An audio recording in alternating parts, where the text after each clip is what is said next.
Ooh, tonight's lie is a juicy one. It has to do, in a sentence, with unless everything is okay, then nothing is okay. And it kind of highlights the perceived stress between the idea of a completed work that we have in Christ, and yet our lives are still sort of in progress as God wills and works of His good pleasure.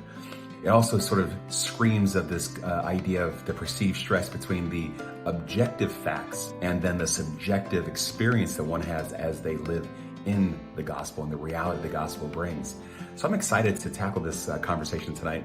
I think it's going to lead to many of the same places we've already been. We're just sort of peeling the onion away, and the onion's still the onion. We're going to find out that we arrive at some of the same core principles.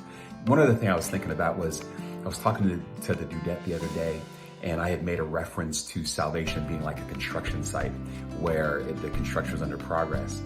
And Sharon had thought that perhaps a better analogy was of an individual walking into a beautifully completed mansion.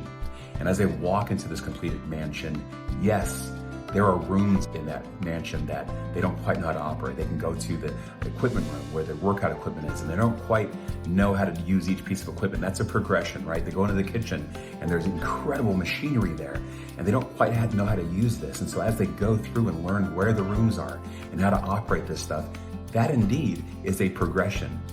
But as Sharon pointed out, the entire time they are in the completed mansion of their salvation. I love that analogy. And so I'm excited tonight about diving into this sort of stress between a completed work and a work that's in progress, and I can't wait to get started.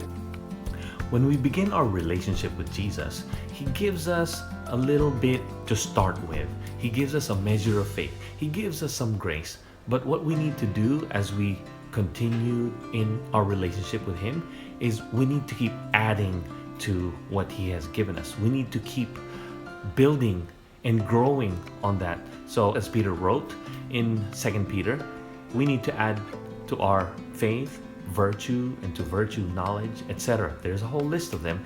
And we need to keep working on the plan of addition so that eventually when Jesus comes back, He will find us perfect, that we will have everything because we had already added everything that needed to be added in our experience so that we are what we need to be. Well, that's a dud. Have you heard that being preached? Have you heard that being taught?